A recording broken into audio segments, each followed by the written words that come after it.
हम उम्र होने के कारण मुन्ना मामा जी के साथ लगातार एक हमदम दोस्त जैसा रिश्ता अभी भी बना हुआ है। और हम दोनों जब किशोर थे तब संयोग से मामा जी अपनी बहन के पास, मतलब मेरी माँ के पास ही रहे। तो मामा जी का पूरा घर पर वर्चस्व जो है वो एक अभिभावक की तरह मेरी बहनों पर और मुझ पर, माँ पर बराबर बना रहा। उनके दिनचर्या में एक अद्भुत आकर्षण रहा। साफ सफाई उनको इतनी पसंद रही कि कई बार घर में सोने के लिए, हमारे यहाँ पहले कुमार टोली में रहते थे, 3 ही कमरे थे, छोटे छोटे कमरे थे। और उसमें कभी कभी ऐसा होता था कि उनको सोने के लिए कमरा नहीं मिलता, तो वो छोटे से चौक को रात में बहुत अच्छे से साफ करके, फेना फेन, मैं अक्सर, सब कहते थे फेना फेन कर दिया तो वो बहुत साफ करके वहाँ सो जाते थे। कपड़े एकदम, मतलब उनके सफ़ेद कपड़े पहनते थे। सफ़ेद कपड़े का एक अलग से आकर्षण होता है मेरे मन में तो रहा। तो और उनके साथ जीवन के बहुत से ऊंच नीच सब कुछ शेयर किया, सब कुछ।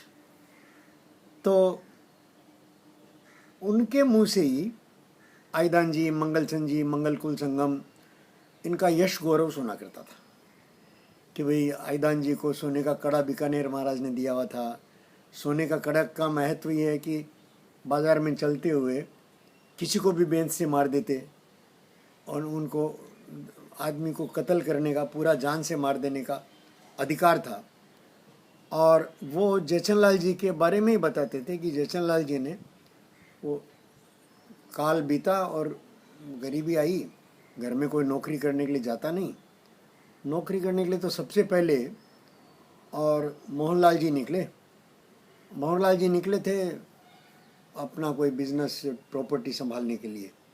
इधर कूच बिहार में और वगैरह काफ़ी प्रॉपर्टी थी, बांग्लादेश में प्रॉपर्टी थी, तो उसको देखने के लिए जाया करते थे। तो मोहनलाल जी सबसे पहले सर्विस के लिए निकले। उससे पहले सर्विस के लिए कोई घर से निकला नहीं था। जयचंद जी का सवाल नहीं था निकलने का।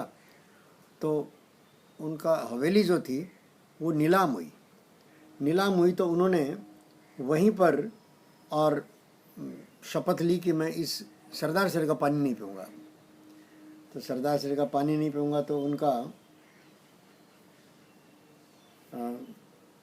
उनकी बहन, उनकी बेटी झूमर देवी, उनका ससुराल पक्षीय कोई घुड़साल आई हुई थी। ये बाग जो है वर्तमान, वो गांव की सीमा से बाहर था, सरदार सर की सीमा से तब बाहर था। रेत के धोरे थे और बस वहीं से उन्होंने लेकर के वहाँ आ गए और इस प्रकार से आगे चला। बाकी का संस्मरण बाद में।